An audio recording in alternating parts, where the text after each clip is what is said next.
Olá, acadêmico! Olá, acadêmica! Seja bem-vindo à nossa última teleaula da disciplina de Enfermagem na Saúde da Mulher. Eu sou a professora Franciele Midori e o tema da nossa última aula será sobre a assistência de enfermagem no puerpério.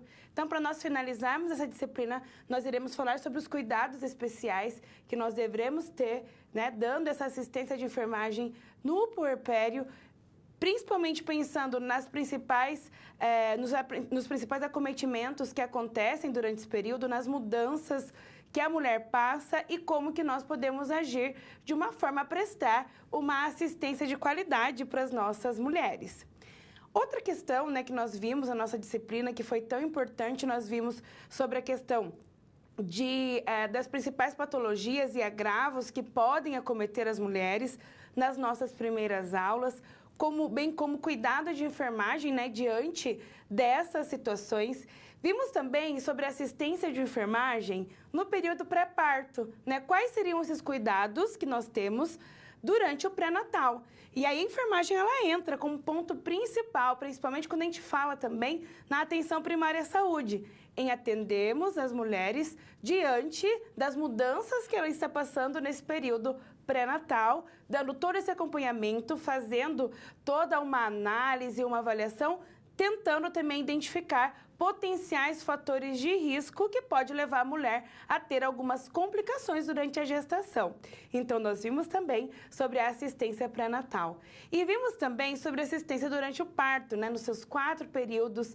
Vimos ali a importância da enfermagem, do enfermeiro, e como uma das especializações que nós temos também, a enfermagem obstétrica, de estar nesse acompanhamento durante o parto também da mulher. Os diferentes tipos de parto e a assistência de enfermagem diante de cada um deles.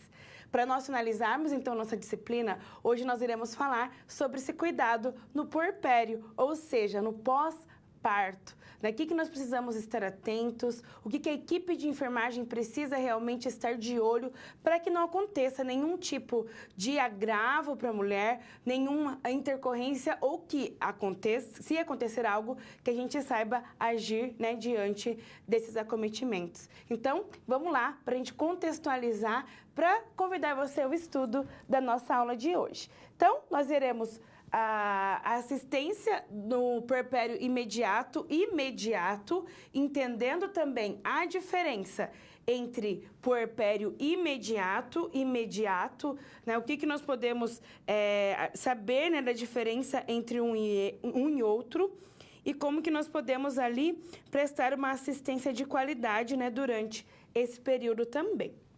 Outra questão que nós abordaremos é sobre o alojamento conjunto, que nós tanto temos falado hoje em dia, que é um direito da mulher, da mãe, de ter esse alojamento conjunto, ficar junto com o seu filho. Então, nós veremos algumas especificidades desse momento tão importante de vínculo entre a mãe e a criança também. E outras questões relacionadas a essa alta hospitalar, após o atendimento, quando a mãe vai para casa, quais são as condutas que nós teremos que ter com a mãe, tanto nessa pós-alta e pós-parto, na consulta pós-parto também. Aí entra várias orientações, várias condutas que a enfermagem ela vai estar bem presente nesse momento. E sobre a questão do aleitamento materno, que é um momento tão importante, a enfermagem tem também um papel essencial na hora das orientações, do estímulo, de realmente tentar tirar as dúvidas das mães e também desmistificar algumas questões que são inerentes ao aleitamento materno. Então, são 4 pontos especiais para nós fecharmos essa nossa disciplina, para entender toda essa assistência de enfermagem no puerpério. E também, nós falaremos aqui as questões da saúde mental da mulher, o que pode acontecer também nesse momento de puerpério, que nós precisamos ficar atentos a alguns sinais e sintomas que essas mães podem apresentar para que a gente consiga agir e auxiliar elas a passarem por esse momento da melhor forma possível. Então, agora vamos começar com a nossa primeira temática.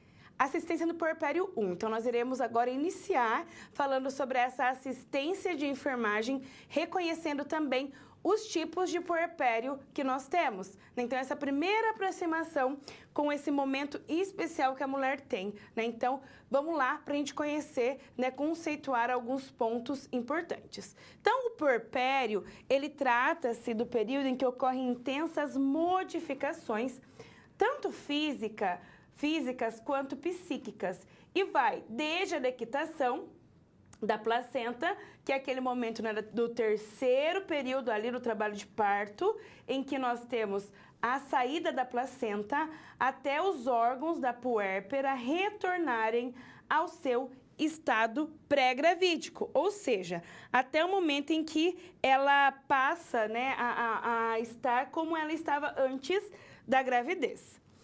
O puerpério imediato, ele acontece, então, do primeiro ao 10º dia. Então, nós conceituamos como esse puerpério imediato. Então, desde o primeiro dia pós-parto até o 10º dia.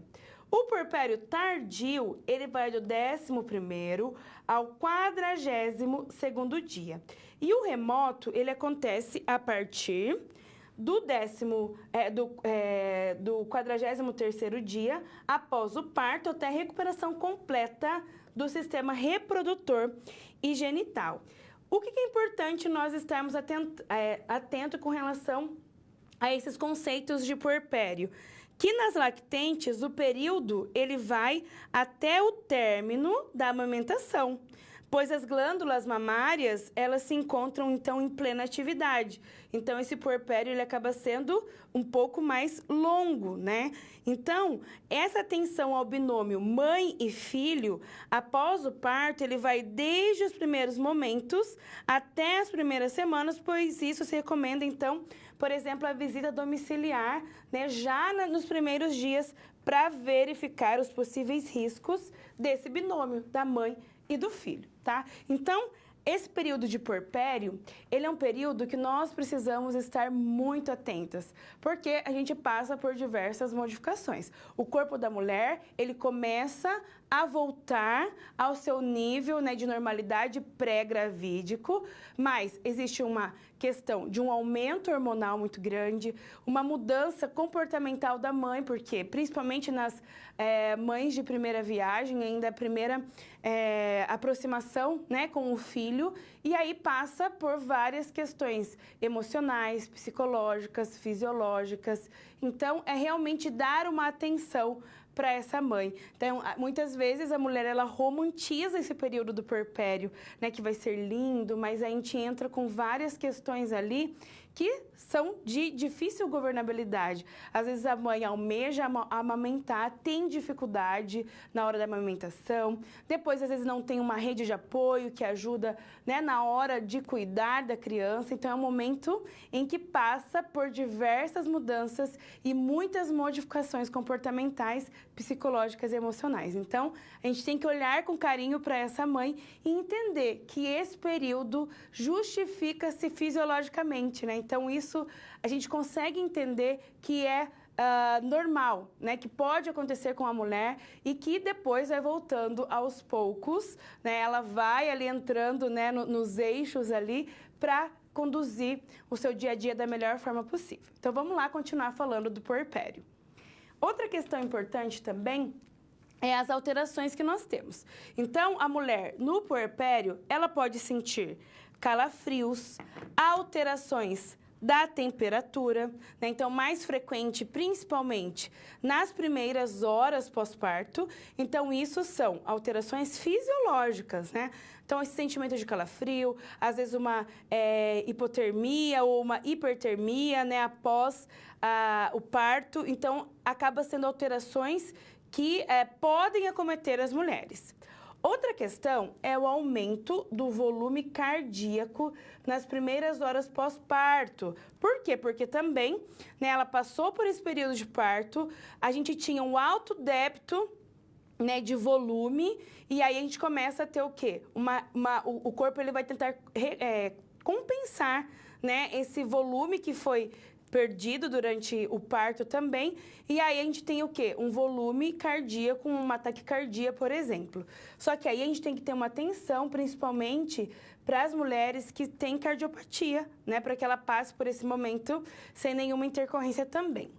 Nesse momento também, pós-parto, né, do puerpério, o padrão respiratório ele acaba sendo restabelecido. Por quê? Porque até então há uma compressão, né, do útero, né, quando a gente fala o aumento, né, da cavidade abdominal com o bebê, há uma pressão, né, do diafragma, então a mulher ela fica por muito tempo com essa pressão, né, do diafragma comprimindo a região do nosso sistema respiratório. Então, com o parto, né, então há essa descompressão do diafragma, e aí o nosso corpo começa também a ter essa compensação, né, do sistema respiratório. Então, há uma mudança também desse padrão respiratório. Então, vamos lá conhecer outras alterações do puerpério. Outra que nós temos aqui no slide é as hemorroidas, né, dificuldade de esvaziamento intestinal. Então, muitas mulheres acabam apresentando hemorroidas, né, no pós-parto ou durante também a gestação. E também há uma compressão, né, do intestino, né, durante a gravidez. E por isso acaba tendo até uma constipação. Então, também é outra questão que vai voltando para o nível de normalidade. Pode ter também traumas uretrais, né, decorrente do parto, principalmente quando a gente fala do parto normal, né? Então, pode acontecer de ter alguns traumas uretrais. E também as plaquetas aumentadas. Com isso, a gente também tem o risco de complicações tromboembólicas, né? Então, se eu tenho o número de plaquetas aumentadas, a chance de nós termos o acúmulo, né, de trombos na circulação sanguínea acaba aumentando. Então, por isso, é importante que a gente estimule a movimentação dessa mulher, né, no pós-parto, para que ela não fique muito parada, para que a gente, né, não tenha chance de acúmulo de trombos aí, pode ter um trombo que pode se deslocar e trazer vários comprometimentos para a mulher. Outra questão de alterações no puerpério é a involução uterina, né? Então, a involução uterina nada mais é do que o útero começar a voltar também para o seu tamanho de origem, o seu tamanho que é natural, normal. Então, geralmente, né, na involução uterina, ela atinge a cicatriz umbilical após o parto e regride em torno de 1 centímetro ao dia.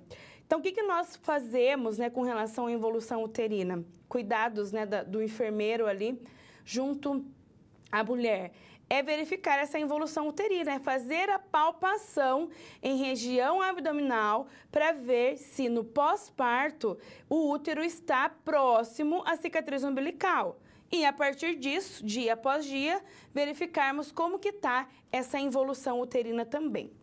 Outra questão é o lóquios sanguinolento.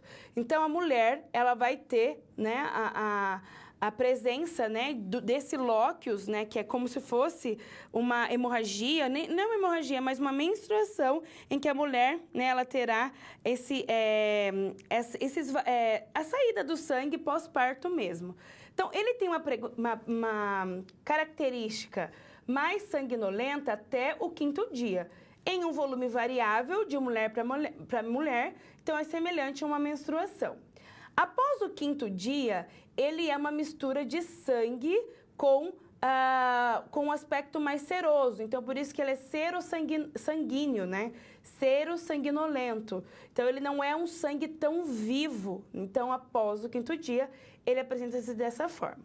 Após o 10º dia, em média, né, isso varia de mulher para mulher, ele tem um aspecto mais seroso, mais transparente. Ele não tem tanto o aspecto de sangue, né, propriamente dito. Então, é importante nós observarmos essa questão do lóquios também, do volume, de como que está a sua apresentação, anotarmos, e caso nós vermos algo que não está ali ideal, né, que a gente verifica alguma anormalidade, a gente tem que solicitar a avaliação médica também.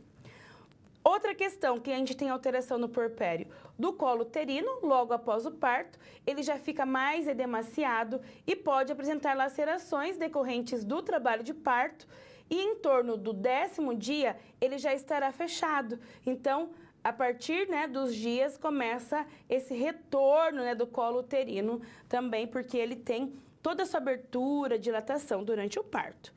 A vagina, ela apresenta-se também edemaciada, congesta e atrófica, né, iniciando sua recuperação após o 25º dia de puerpério também. A mulher, ela pode apresentar pele seca, queda dos cabelos e apresentação também de estrias mais claras na sua pele devido à gestação também. Então, qual que são um dos principais cuidados, né, que nós temos que ter durante esse puerpério é no período de Greenberg, que é aquele 4º período do trabalho de parto.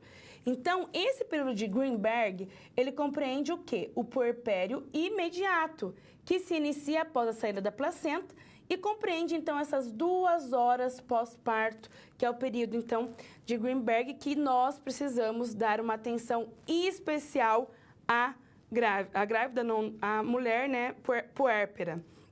Então, o que nós devemos observar nesse período? O tônus uterino, como eu falei anteriormente, realizar a palpação de fundo de útero e, caso seja necessário, administrar a ocitocina EV, se necessário, tá? Não é em todos os casos. Por quê? Porque essa ocitocina, ela pode reduzir a hemorragia e a necessidade também de uterotônicos adicionais quando administrada profilaticamente, né, às vezes na 3ª etapa, né, da fase do trabalho de parto, da 3ª etapa do trabalho de parto. Então, essa ocitocina, ela vai estimular a contração e o retorno do útero, né, então, ao seu nível, né, de normalidade. Então, às vezes, a administração dessa ocitocina, ela é necessária. Também é importante a verificação dos sinais vitais em intervalos de 30 em 30 minutos nas primeiras 2 horas pós-parto. Então, nesse período de Greenberg, nós verificamos os sinais vitais de 30 em 30 minutos. Verificar a coloração das mucosas, né, para ver se não está, por exemplo, desidratada, né, ou com um indício, né, de uma hemorragia em que fica descorada. Então, é importante verificar a coloração das mucosas. Os lóquios, né, com relação à quantidade, aspecto, odor, né, o local da sutura, se teve sutura, né, então verificar como que está. E também verificar a pega e a posição corretas na amamentação, realizando esse estímulo ao aleitamento materno, já, né, nesse pós-parto imediato, né, nesse puerpério imediato, é importante também. Então, esse controle ele é essencial para a detecção precoce da hemorragia pós-parto, que a hemorragia pós-parto, ela comete muito, né, as mulheres, é uma das causas mais prevalentes da morbidade e da mortalidade materna em nível mundial. Então, por isso que é crucial a gente realizar essas estratégias preventivas, né, para que a gente consiga ter todo um trabalho ali junto com essas mulheres, né? Então, as complicações no puerpério, uma que nós devemos dar uma atenção especial é com relação às hemorragias. E o que denomina, assim, então, essa hemorragia? A perda de sangue maior que 500 ml no parto normal ou maior que 1.000 ml ou 1 litro na cesariana após o parto, atentando-se sempre à hemodinâmica da paciente, ou seja, verificando sempre esses sinais vitais que podem dar um indicativo de uma intercorrência na mulher.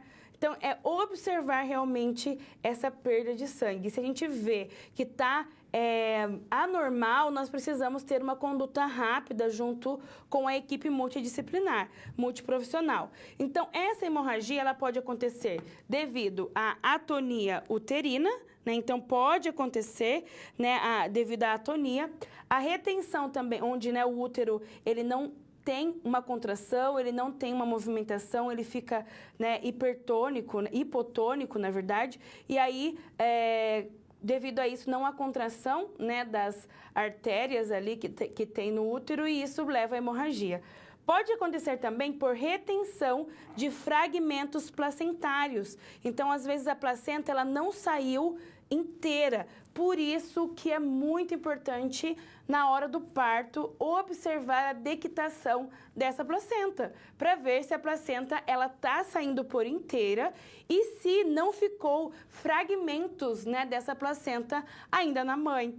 Então, isso pode levar a mulher a ter hemorragia. Então, por isso, principalmente quando a gente fala, né, do parto normal, a verificação de como que a placenta está, ela acaba sendo um ponto essencial ali para evitar essas intercorrências como as hemorragias. E agora vamos entender o terceiro ponto que pode levar a mulher a ter hemorragia. Vamos comigo no slide, que é as lacerações de trajeto. Então, pode ter qualquer tipo de laceração que pode comprometer, né, algum vaso e, dessa forma, a mulher ela pode ter, né, a hemorragia também. Então, são questões que nós precisamos estar atentos, né? Então, por isso que eu friso muito a questão de verificação, né, da mulher de tempo em tempo, né, de observar, né, levantar lençol, observar como que está, né, o aspecto aí do lóquios que a mulher tem, para poder prevenir ou agir de uma forma rápida,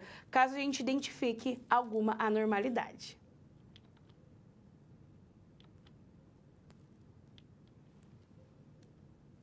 Agora nós iremos falar sobre o alojamento conjunto, que é um ponto importantíssimo desse vínculo entre a mãe e o filho, desse binômio que nós chamamos, que é a mulher e a criança, o recém-nascido. Então vamos lá conhecer mais sobre o alojamento conjunto. Então, o alojamento conjunto, ele trata-se da acomodação do recém-nascido ao lado da mãe.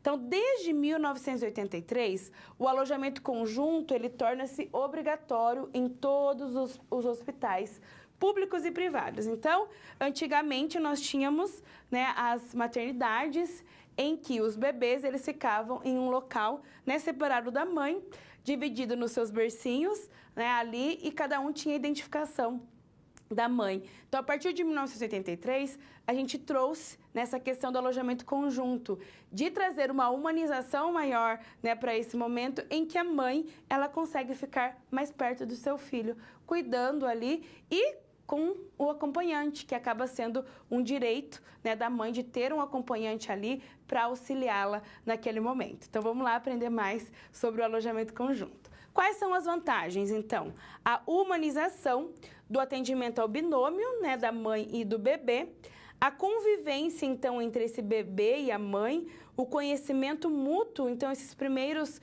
momentos, essas primeiras horas, elas são importantíssimas, né, para esse estabelecimento de vínculo, para a convivência, né, entre a mãe e o bebê. Um maior envolvimento dos pais também nos cuidados com o recém-nascido. Então, dessa forma, já começa, né, essa responsabilidade dos pais no cuidado ao recém-nascido, além de ter, né, toda uma equipe ali auxiliando nas principais dúvidas que pode ter, né, que os pais podem ter, e ali essas dúvidas elas acabam sendo sanadas também. Promoção desse vínculo afetivo, importantíssimo, né, de estabelecimento de vínculo. A promoção do aleitamento materno, porque se eu tenho um alojamento conjunto, eu tenho essa convivência maior, esse vínculo entre mãe e filho, ali também há esse estímulo ao aleitamento materno. E diminuição também do risco de infecção, porque ali o bebê fica próximo à mãe, né, não tem tantas movimentações, né, então ali a gente consegue ter também uma diminuição do risco de infecção. E aí a gente tem algumas orientações, né, da equipe de enfermagem para esse momento também. Então, com relação ao alojamento conjunto, orientar a amamentação, né? Então, estimular realmente essa amamentação materna exclusiva naquele momento. Então, é um momento que gera muitas dúvidas. Então, a mãe, muitas vezes, tem a dificuldade, né, de pega, de posicionamento do bebê. Então, é aquele momento inicial, primordial ali, né, para esse estabelecimento desse vínculo e também tirar dúvidas que são importantes ali de serem esclarecidas no momento. Então, não estimular o uso de mamadeira, não estimular, né, o uso de chupeta, porque pode interferir, né, de maneira negativa na amamentação, pois geralmente o bebê que chupa chupeta acaba tendo mais dificuldade em mamar. Então, para esse momento, não deve ter esse estímulo, né, ao uso de chupeta. Verificar as questões relacionadas ao comportamento, né, do bebê. Então, identificar ali, esse primeiro momento, se está tudo certo, sinais vitais, se ele não está tendo nenhum tipo de comportamento que pode ser sugestivo, né, de algo que pode estar acontecendo, né, com o recém-nascido. Né, estimular a interação com o bebê entre a mãe e o filho também. Então, isso é importante. Verificar, né, principalmente orientar a posição do bebê para dormir. Então, antigamente falava-se muito, né, dessa questão do posicionamento do bebê para dormir, né, dele colocar lateralizado. Então, hoje em dia, a gente estimula a posicionar o bebê em decúbito dorsal. Então, não tem evidências científicas, estudos científicos que comprovem que nós devemos lateralizar, né, com medo de o bebê broncoaspirar, né, por exemplo. Então, hoje em dia, recomenda-se em decúbito dorsal e ficar prestando atenção em algo que pode ter um acometimento ali no bebê. Então, é importante, né, as evidências científicas, elas demonstram que a gente pode, sim, orientar a mãe a deixar o bebê em decúbito dorsal. Então, vamos lá para outras orientações que nós devemos dar para as nossas mães também. O acompanhamento da criança, fazer todo esse acompanhamento desde, né, as primeiras horas, e a identificação de risco ao nascer, né? Então, verificar os riscos possíveis que esse bebê e a mãe ela pode ter nessas primeiras horas. Pode ser, né, com certeza acaba sendo uma das premissas aí das orientações das equipes de enfermagem. Então, qual seria, né, a assistência nesse puerpério imediato? Estimular a mãe, né, nos cuidados de higiene do bebê, então orientando troca de fralda, né, às vezes ensinando realmente como que ela pode dar um banho, né, de uma maneira segura, orientar com relação ao sono e o repouso, providenciar uma dieta adequada para a mãe, né, nesse puerpério imediato, né, nessas horas aí pós-parto, estimular a deambulação e a ingesta hídrica. Então, realmente, né, para evitar, né, os trombos, a formação de trombos, estimular essa deambulação, a ingesta hídrica, principalmente nessa questão, que a mãe está amamentando e ela precisa se hidratar, né? Então, a hidratação, ela é importantíssima nesse sentido. Orientar sobre fumo, álcool e automedicação, né? Então, principalmente ali nesses primeiros momentos, nesse cuidado em que a mãe ela está amamentando, né? Então, essas orientações elas servirão positivamente, né, para o bebê e para a mãe também. Administrar suplementação de ferro conforme prescrição médica. Então, geralmente vem prescrito, né, suplementação de ferro e a equipe de enfermagem acaba administrando. Orientar e supervisionar também esses cuidados com o recém-nascido, com o RL, né? Então, a gente vai orientar e supervisionar para ver como que está acontecendo, né? Estimular e orientar também a amamentação e orientar e observar cuidados com a incisão cirúrgica ou, se ela tiver a epísio, né, episiorrafia, orientar esses cuidados para a mãe também, né, com relação depois, né, pós-alta, como que deve ser feito um curativo, os cuidados ali, né, para não ter uma possível infecção de sítio cirúrgico. Então, são pontos importantes ali que a equipe de enfermagem, o enfermeiro em si, ele pode dar para a mãe, para que ela consiga passar por esse momento aí da melhor forma possível.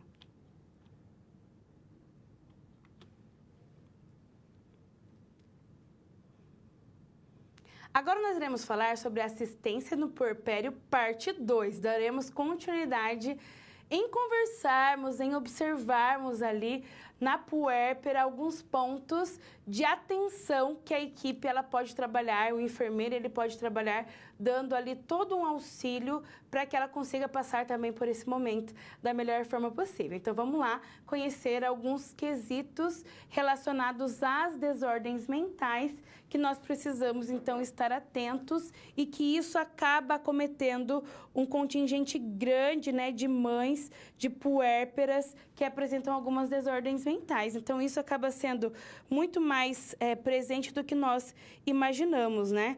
Então, nessa fase, né, de pós-parto, a puérpera ela apresenta muita instabilidade no fator emocional e ela se sente muitas vezes deprimida, triste, né, tem uma tristeza assim muitas vezes sem motivo aparente e apresenta episódios de choro, o que causa uma certa culpa na mãe. Então, esses sintomas eles podem ser um sinal de alguma desordem mental que acomete até 18% das puérperas. Então, é um valor significativo e é um valor que nós precisamos dar uma atenção especial. Então, eu trago para vocês algumas desordens mentais que podem ter, que a mulher pode ter. Como, por exemplo, o baby blues, ou também conhecido como disforia puerperal. Então, ela é uma labilidade emocional que ocorre por fatores hormonais, onde o organismo da mulher ele está se reorganizando para voltar ao seu estado normal, natural. Então, o que pode ter? Né? Mudanças repentinas de humor, perda do apetite e sentimento de solidão. E esse momento ele pode durar até 2 semanas após o parto, mas ele acaba depois, né, devido a essa mudança hormonal. A mulher tem essas mudanças repentinas de humor, mas depois ela começa a voltar, né, voltar para o seu nível de normalidade, tá? Então, ele é momentâneo.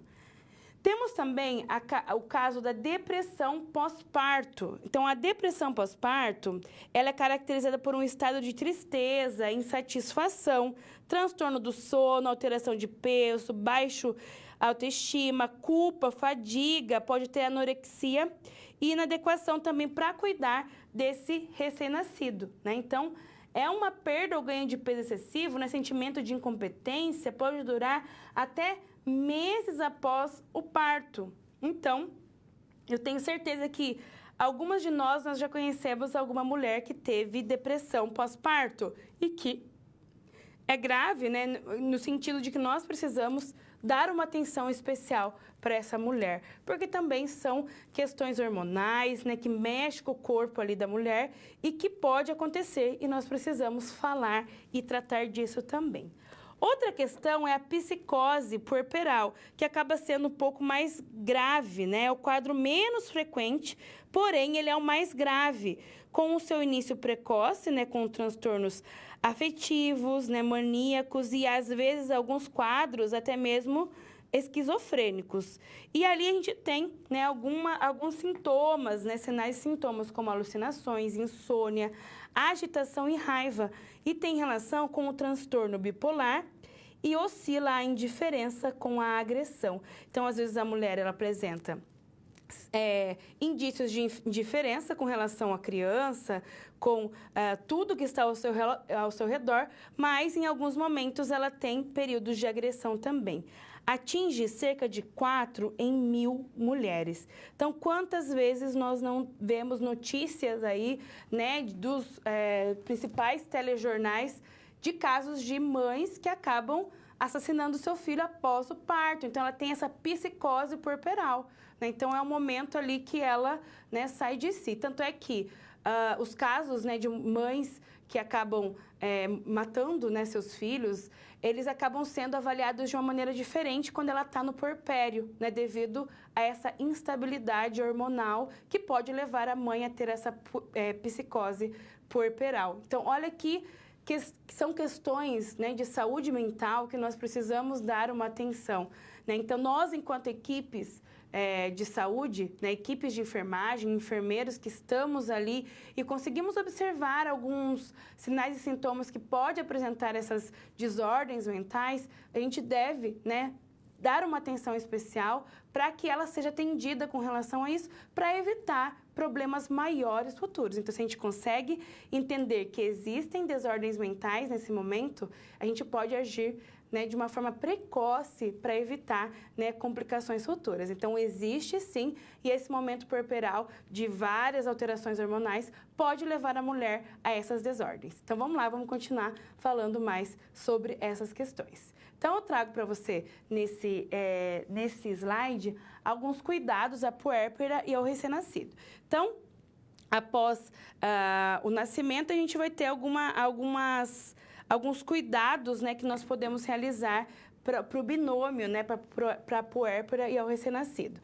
Então, para a puérpera, outros cuidados, como, por exemplo, planejamento familiar, né, a orientação dos métodos contraceptivos, sobre atividade sexual e cuidados com as mamas. Então, essa revisão do parto, ela deve ser agendada até 42 dias após o nascimento. E até essas questões de orientação com relação à atividade sexual, para que a puérpera tenha cuidado, principalmente para que ela tenha atividade sexual após essa revisão do parto, né, para saber se está tudo ok, né, com ela, para assim ela continuar com suas atividades sexuais. Com relação ao recém-nascido, verificar os dados na caderneta da criança, verificar as condições de alta do binômio, observar a criança de modo geral com relação ao seu peso, padrão respiratório, hidratação, exame físico, eliminações e com relação ao aleitamento materno também. Observar a mamada e dar orientações, reforçando a importância, né, da amamentação. Então, são condutas que nós iremos realizar com relação ao recém-nascido. Outro ponto importante nesse pós-parto, né, é o teste do pezinho, que esse teste do pezinho, então, ele vai identificar, vai fazer uma pesquisa de algumas doenças, como a fenilcetonúria, o hipotiroidismo congênito, a fibrose cística, doenças falciformes e outras hemoglobinopatias, deficiências da biotinidase e hiperplasia adrenal congênita. Então, ela é realizada com 48 horas de vida. Então, ele deve ser realizado assim entre, né, o terceiro e o quinto dia, né, de preferência até mesmo no terceiro dia. Ele é feito de maneira gratuita, como ação preventiva para o diagnóstico dessas doenças, né? Então, por isso que ele é feito por meio, né, de uma gota de sangue no calcanhar do bebê. Ele é quase indolor, né? O bebê sente pouca dor e vai preencher, né, esse impresso aqui específico, que tem um papel filtro que deve ser preenchido, então, de maneira completa e correta, né? Então, por isso que é importante nós realizarmos, né, o teste do pezinho também. Então, não se pode coletar antes das primeiras 48 horas, a fim de evitar um resultado falso negativo, né, falso positivo de algumas doenças. Por isso que não faz em menos de 48 horas de vida. Então, com relação à alta hospitalar, para o paciente e a mãe, né, o binômio ir embora, a gente vai dar algumas orientações. Então, orientar sobre os medicamentos que foram prescritos pelo médico titular, fazer a contrarreferência para a unidade básica de saúde, a unidade de saúde da família, ou seja, eu vou fazer essa contrarreferência para que a UBS passe a atender e também entender como que aconteceu todo o atendimento da mãe e do bebê, né, nesse período em que ela esteve no hospital. E a partir de então, após a alta, quem vai fazer essa cobertura da mãe e do bebê é a unidade básica de saúde também. Orientar sobre a vacinação, orientar cuidados com o recém-nascido e orientar também cuidados com a puérpera. Então, a enfermeira, o enfermeiro, ele tem esse ponto primordial de realizar orientações precisas pós-alta, educação em saúde junto com a mãe, para que ela possa cuidar do bebê da melhor forma possível e que ela saia também do hospital, do ambiente hospitalar, com orientações precisas e necessárias para que ela cuide bem também dela e do seu bebê em casa.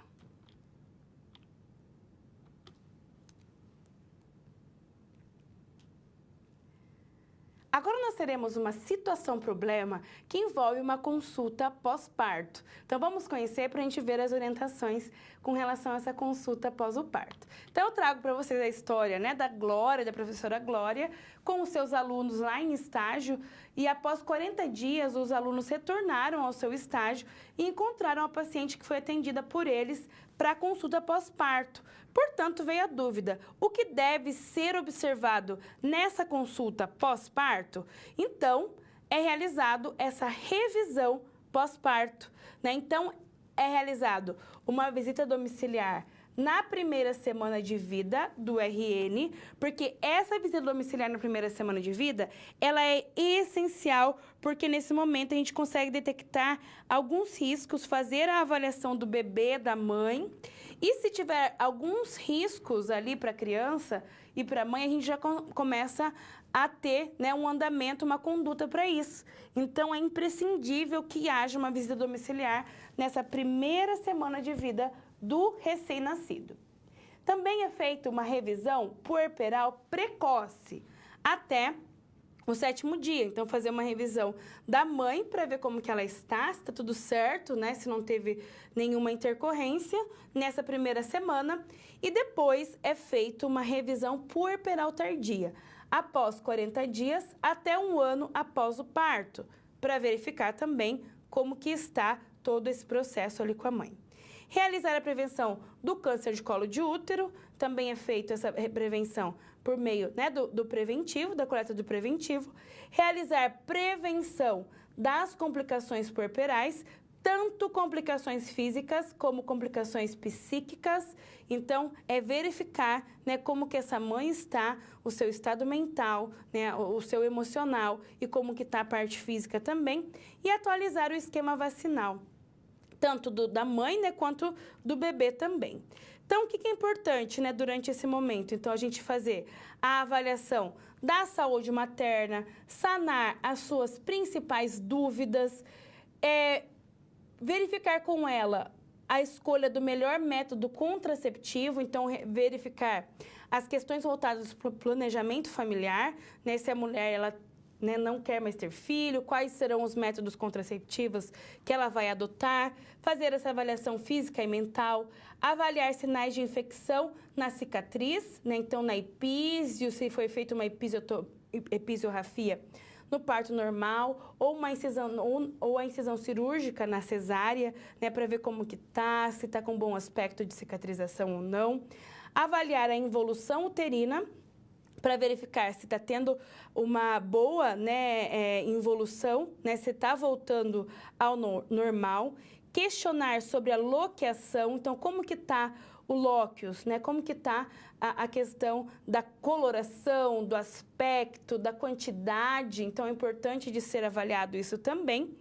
Observar as mamas e orientar sobre os cuidados com essas mamas e questionar também sobre os hábitos alimentares e de higiene dessa mulher, observar como está acontecendo esses hábitos alimentares, como que está acontecendo a sua higiene, se está com uma higiene boa, se está com uma higiene precária, quais orientações que nós podemos dar para essa mulher, né? Tanto uma higiene com relação à criança, como também à mãe, né? Para evitar infecções futuras. Então, essas são uma das orientações que nós podemos dar nesse momento, né, de revisão pós-parto, nesse período da consulta pós-parto, em que nós, enquanto equipe de enfermagem, enquanto enfermeiros, iremos ter esse contato com a mãe e o bebê após esse período de alta hospitalar, né, para a gente dar orientações que sejam necessárias e que traga ali um bom convívio, né, e um bom atendimento da mãe com essa criança também.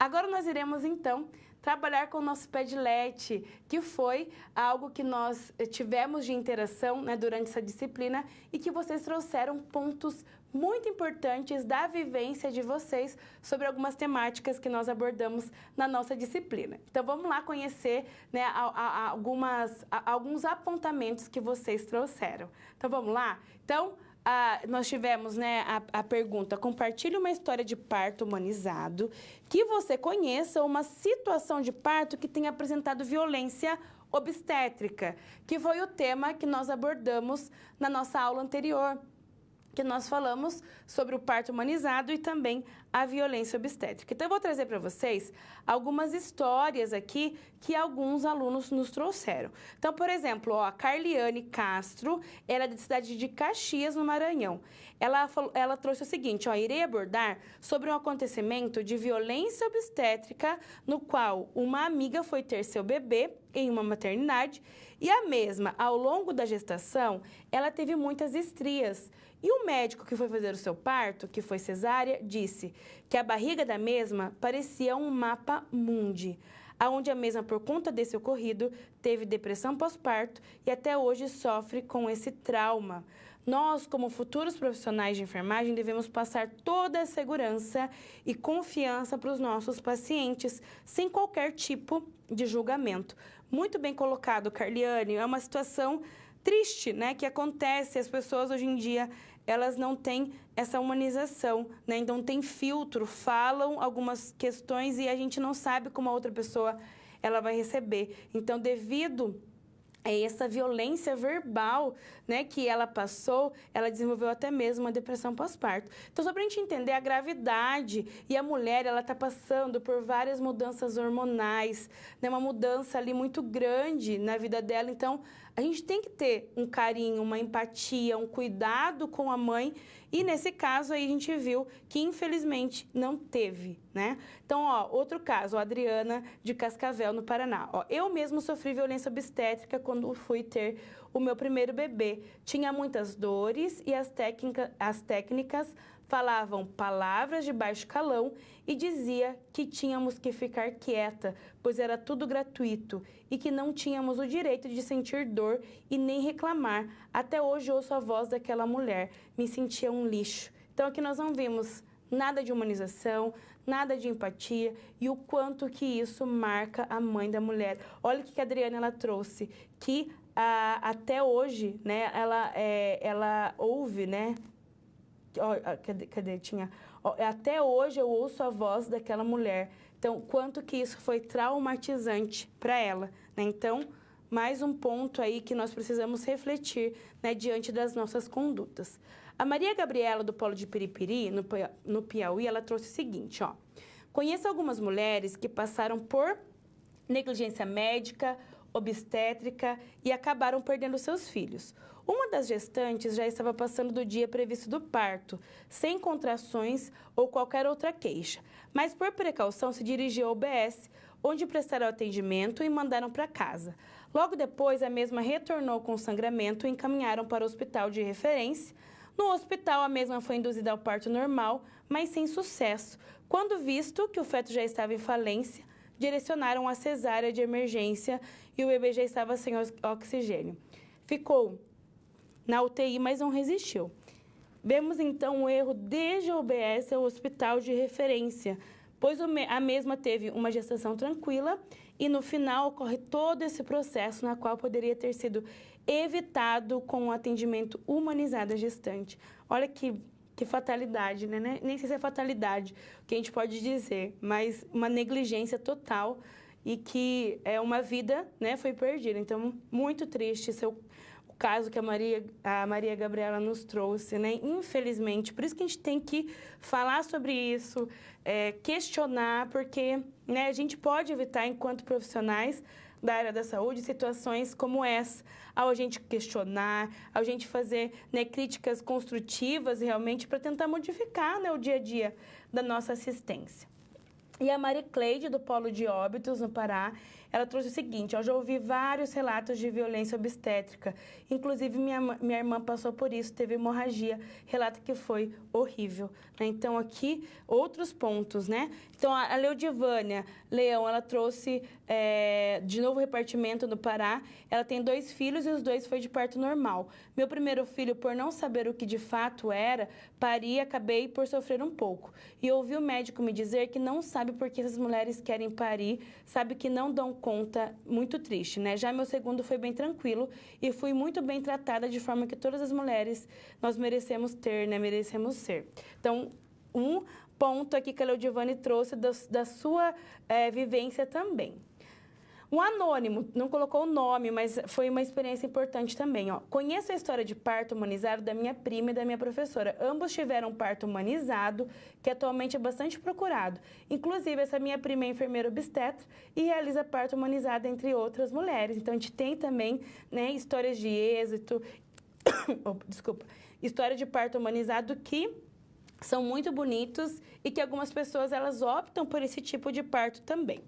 Outra pessoa anônima trouxe: minha mãe teve meus irmãos gêmeos de parto normal. Ela relata ter tido muito medo de morrer porque sentiu dores e demorou muito, né, entre um parto e o outro. E ainda o pessoal da equipe de enfermagem e o médico comentaram: para fazer é bom, aí para parir é esse escândalo, entre outros comentários que outras mulheres são obrigadas a ouvirem.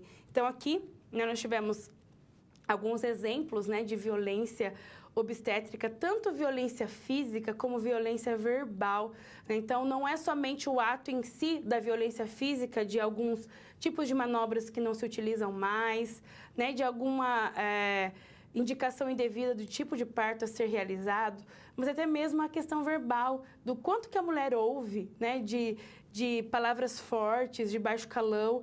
Por quê? Porque ainda nós temos essa cultura muito enraizada aí de que a mulher deve sofrer, que ela não tem direito a reclamar, né? Então, são questões que nós estamos quebrando paradigmas e que nós, enquanto profissionais da área da saúde, nós precisamos ser empáticos, ser humanos e ter um cuidado especial do que a gente fala sem perceber, e isso acaba machucando muito a mulher, né, que está por esse momento tão sensível, tão especial para ela, que deve ser, né, de uma forma bonita e que muitas vezes acaba sendo traumatizante. Então, é uma reflexão que nós temos com alguns pontos aí da nossa vivência e que está, né, muito presente na nossa vida, mas nós, enquanto profissionais da área da saúde, nós podemos sim fazer a diferença diante, né, desses casos aí que nós vemos e que nós não seremos esses tipos de profissionais. Então, vamos continuar com as temáticas de hoje.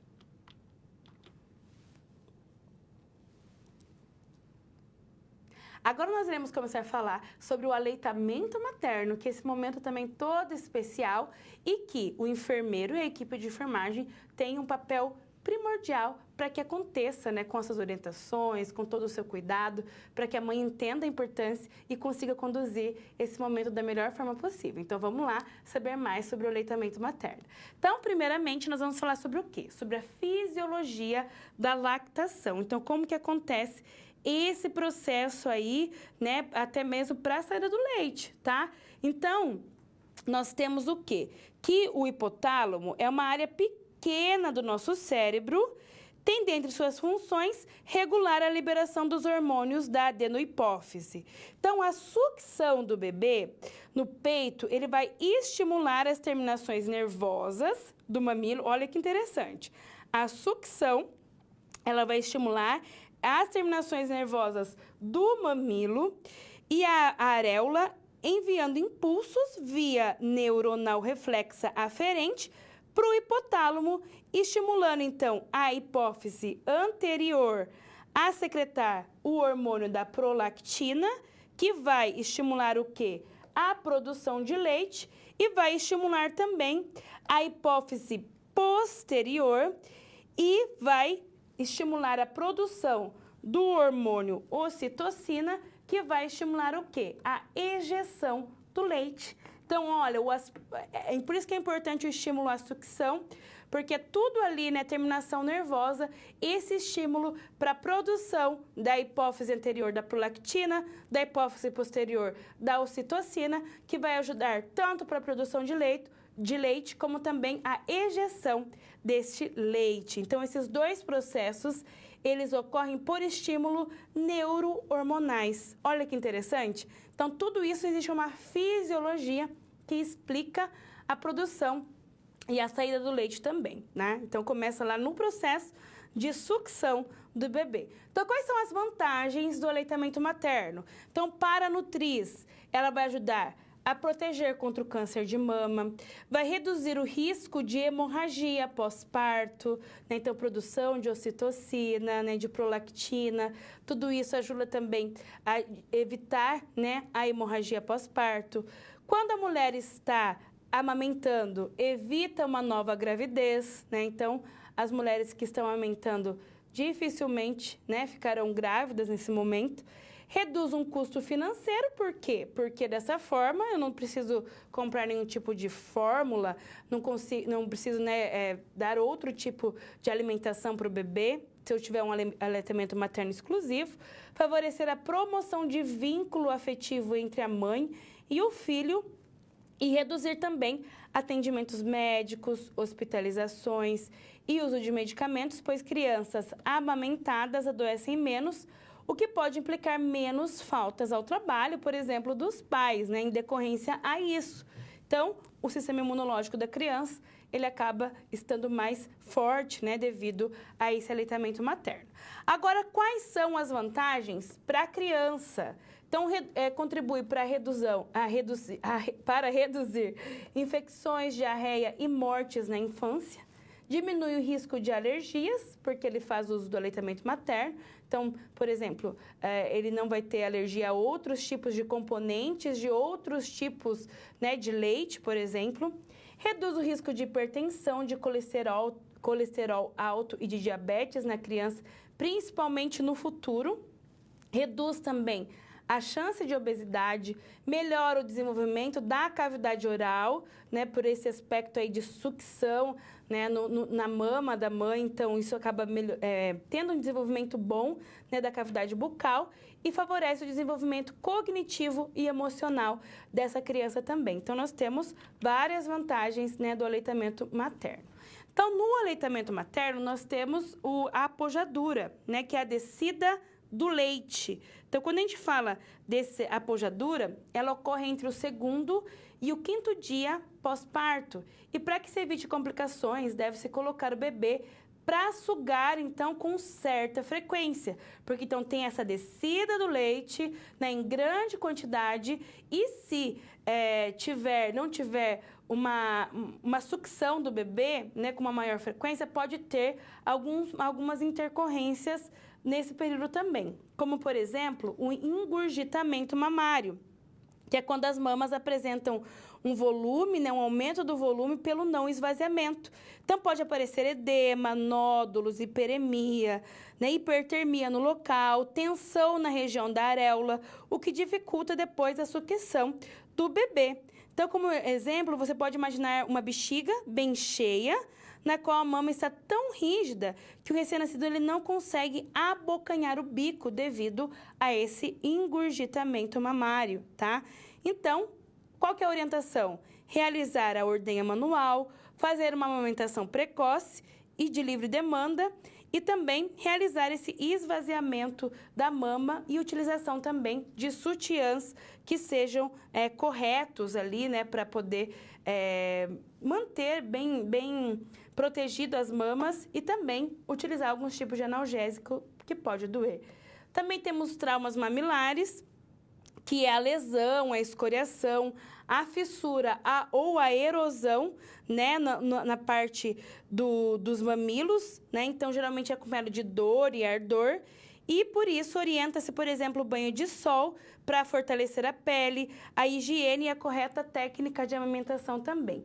E nós temos a mastite puerperal, que já essa parte da mastite, ele trata-se do engurgitamento das mamas, que pode ser acompanhado de febre, dor, calor, ardor, rubor, às vezes náusea, calafrio, né, e taquicardia. Então, ali a gente já tem, né, uma infecção da mama ali devido a esse engurgitamento, né, de forma, muitas vezes a gente fala que fica empedrado, né, a mama da mulher e com esses sinais aí de flogísticos, né, de uma inflamação também.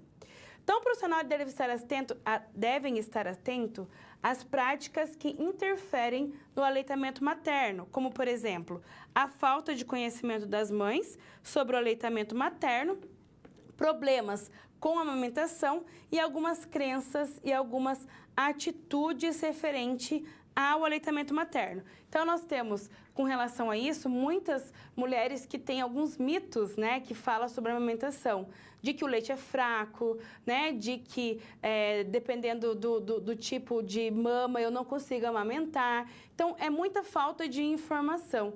E também, muitas vezes, as mulheres acham que vai ser um momento mágico, né, da amamentação, que não vai doer, que não vai ter fissura, que não vai ter engurgitamento, que não pode ter uma mastite. E muitas vezes elas acabam se decepcionando porque dói, porque arde, porque pode ter fissura. E muitas vezes vai precisar, com certeza, de um esforço da mãe para que a criança se amamente. Então, é muito importante as orientações que nós iremos dar para elas, de que é necessário, que é importante essa amamentação materna, né, e exclusiva. E é realmente falar para elas orientações específicas se acontecer algum tipo de intercorrência.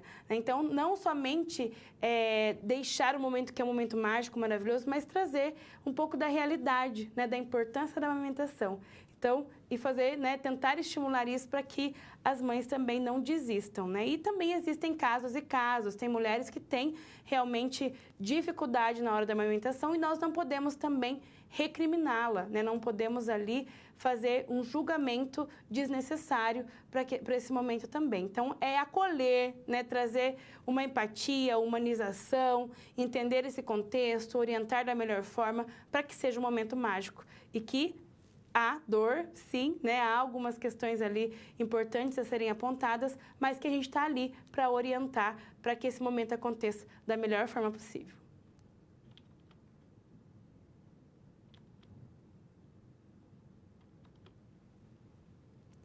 Agora nós iremos falar sobre dando continuidade ao aleitamento materno, falando alguns aspectos importantes aí para a gente entender e orientar as nossas mães com relação a isso. Então, vamos conhecer?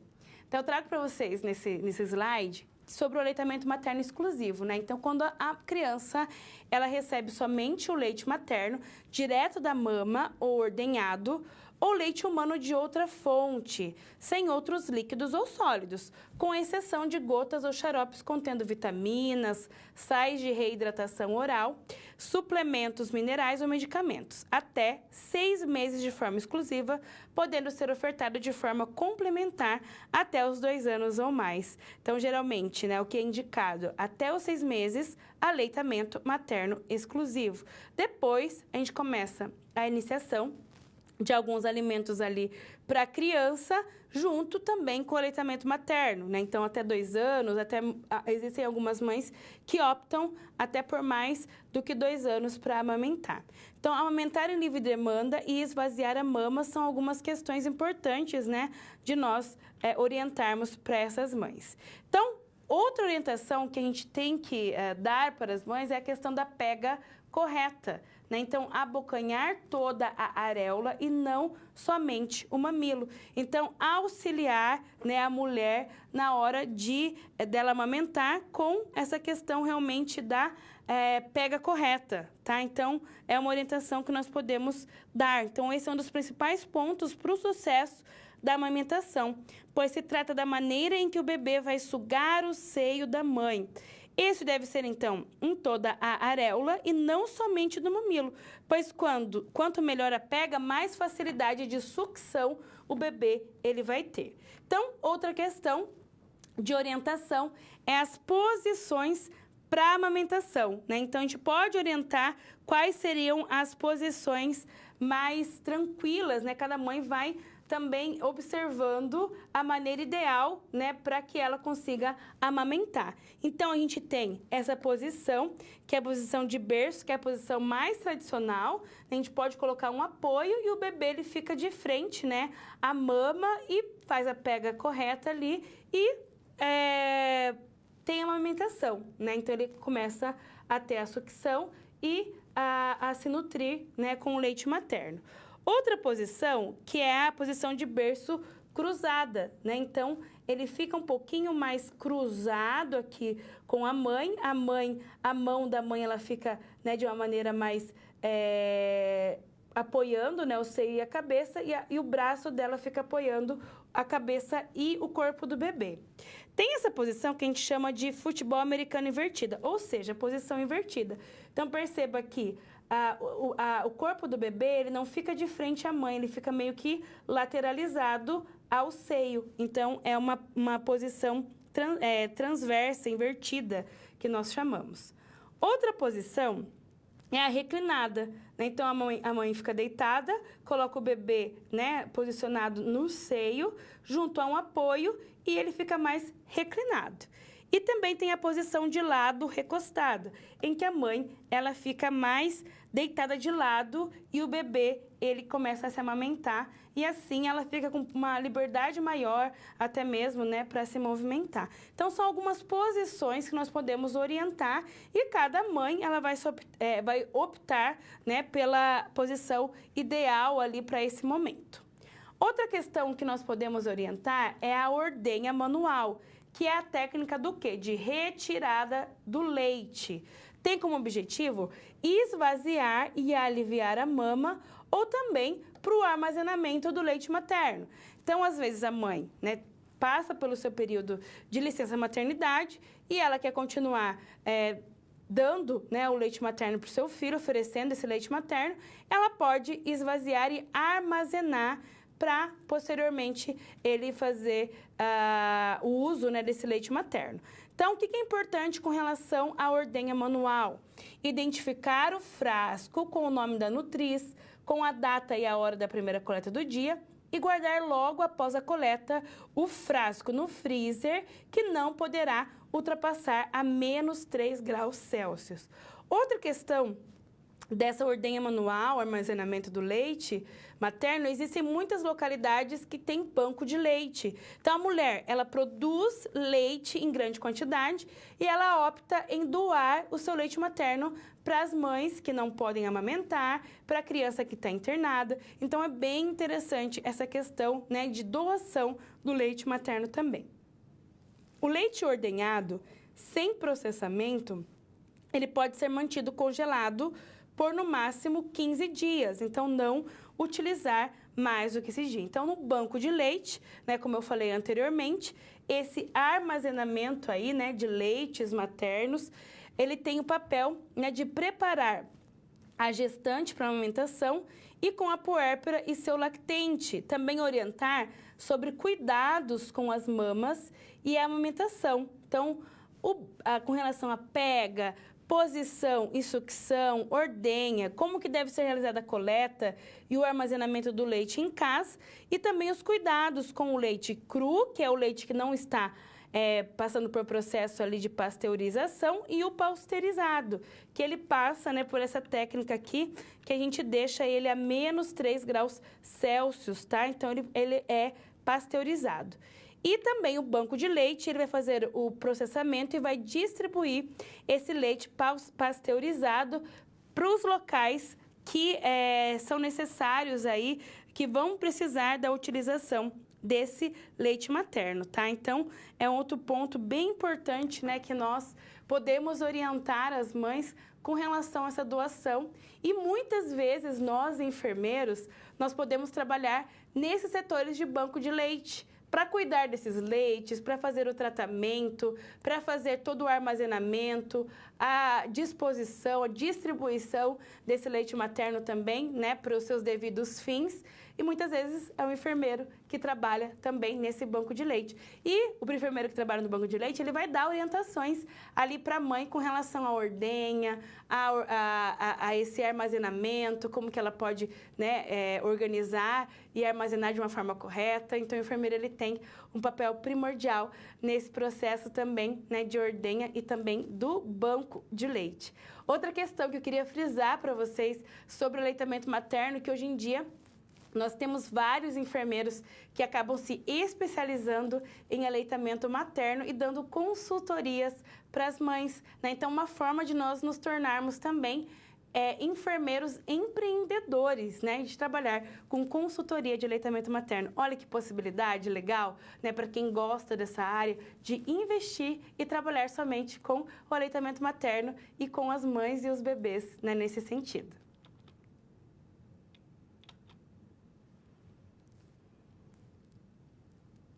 Agora nós falaremos da terceira parte sobre o aleitamento materno. Então vamos conhecer as temáticas que nós abordaremos agora. Então nós temos algumas políticas de promoção e proteção e apoio, né? Então, principalmente quando a gente fala do Hospital Amigo da Criança, que é essa sigla, né? Hospital Amigo da Criança. Que essas políticas de promoção e proteção e apoio à criança foi uma iniciativa desse hospital. Então, por isso que fala IHAC, né? Que é a Iniciativa Hospital Amigo da Criança. Ele foi criado em 1990 pela Organização Mundial de Saúde e pela Unicef, a fim de resgatar o direito da mulher de aprender e praticar a amamentação. Então, há 31 anos atrás, começou esse programa e todo esse incentivo para que a mãe, ela começasse a ter, né, uma amamentação materna ali exclusiva, né? Então, isso diante de todas as questões positivas que esse processo ele traz para a criança. E dessa forma, nós tivemos, então, os 10 passos para o sucesso do aleitamento materno. Então, vamos conhecer esses 10 passos. Primeiro, ter uma política de aleitamento materno escrita, que seja rotineiramente transmitida a toda a equipe de cuidados de saúde. Depois, na segunda etapa, capacitar toda a equipe de cuidados da saúde nas práticas necessárias para implementar essa política.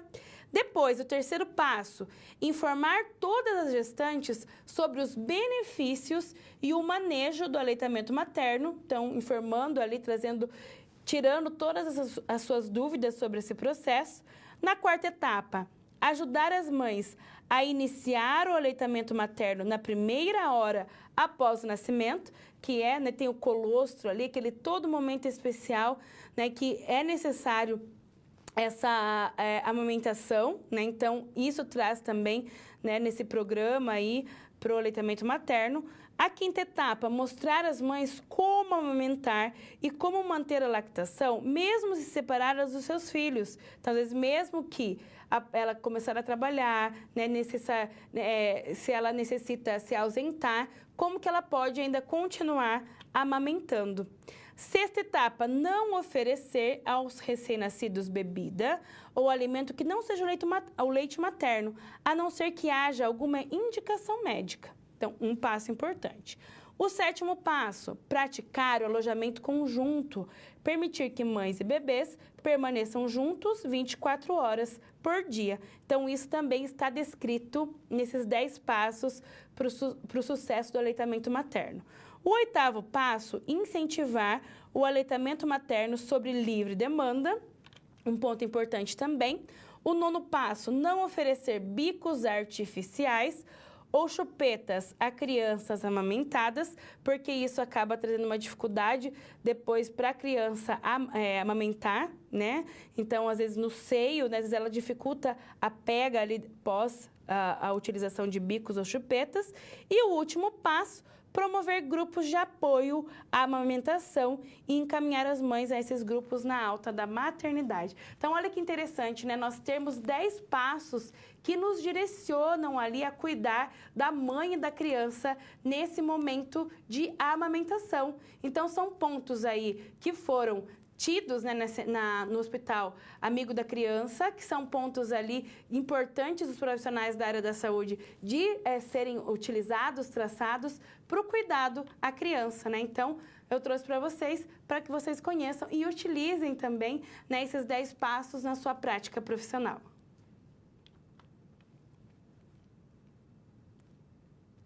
Agora eu vou trazer uma situação-problema que envolve os cuidados com as mamas na amamentação. Então, vamos lá conhecer essa situação-problema. Então, eu trago para vocês a história, né, dos alunos da professora Glória. Então, para dar continuidade a este processo de aprendizado, desta vez a professora Glória colocou um outro desafio para os seus alunos: auxiliar a paciente com relação aos cuidados com a mama, para que a paciente consiga amamentar o seu bebê com sucesso. Então, vamos ali agora refletir sobre os cuidados que nós podemos orientar para a mãe com relação à sua mama, para que ela consiga amamentar com sucesso o seu bebê.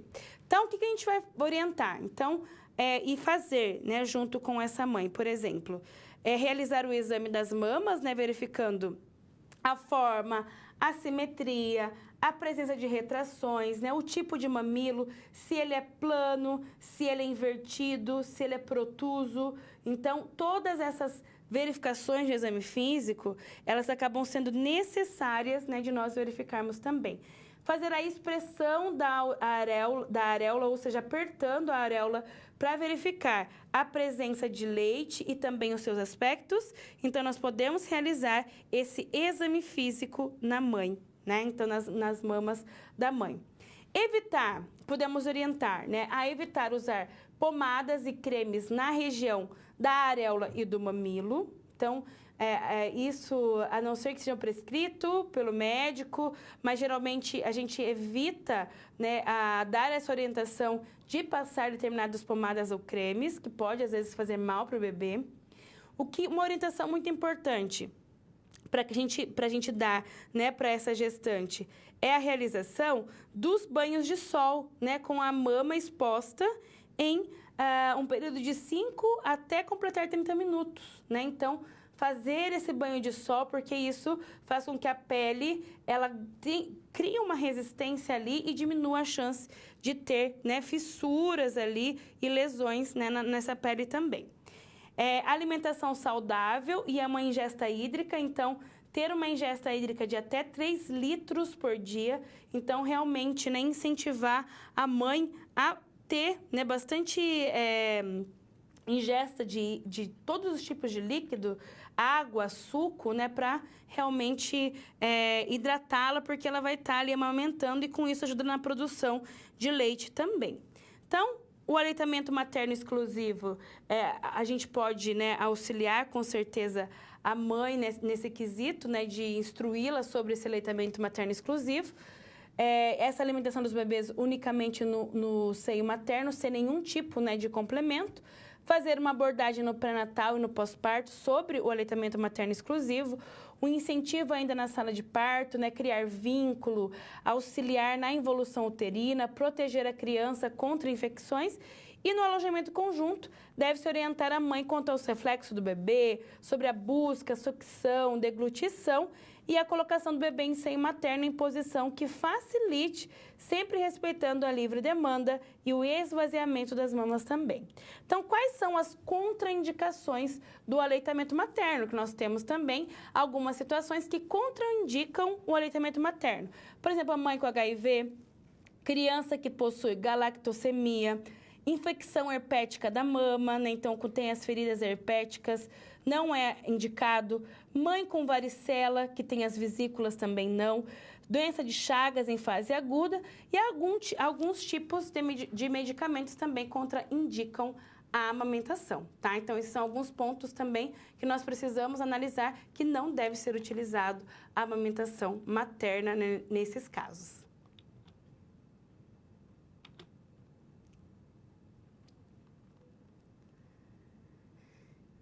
Agora eu vou trazer para vocês as contribuições do PEDLET, né, para que a gente entenda aí algumas questões que vocês trouxeram e apontaram que foram também essenciais e muito importantes para que a gente consiga compreender os temas que nós estamos refletindo nessa disciplina. Vamos lá? Então, eu trouxe para vocês essa pergunta, né? Cite os mitos do aleitamento materno. Então, a Carliane, de Caxias, ela trouxe os mitos que já ouvi. Várias pessoas falando que o leite é fraco, que a criança chora muito porque o leite não sustenta.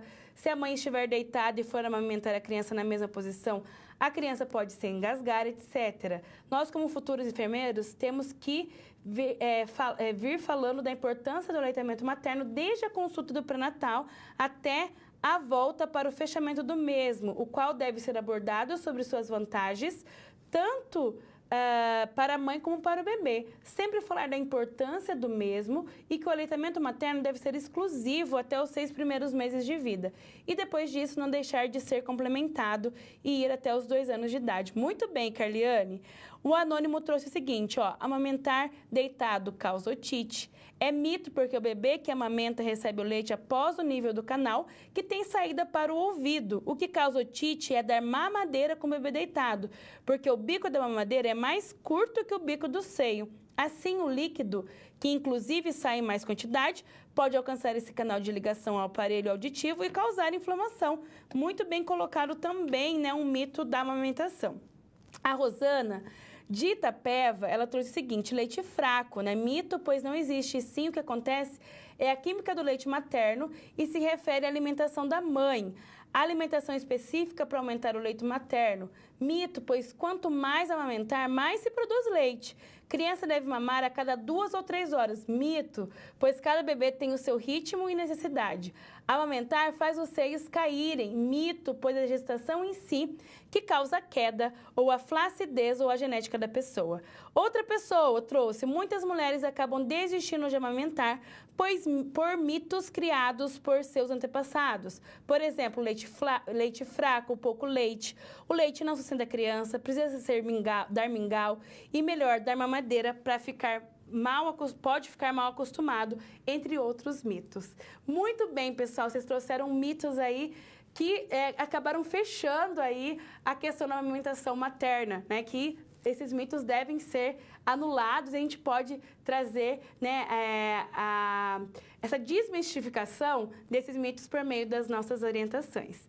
Gostaria de agradecer vocês por estarem comigo nesses 4 encontros em que nós falamos sobre a importância da enfermagem na saúde da mulher, em todos esses períodos que nós podemos sim trazer um cuidado humanizado, empático, né, com qualidade, buscando evidências científicas para que com certeza a gente consiga prestar uma assistência de qualidade para essas mulheres. Desejo a vocês um ótimo estudo e até uma próxima oportunidade. Muito obrigado e até mais!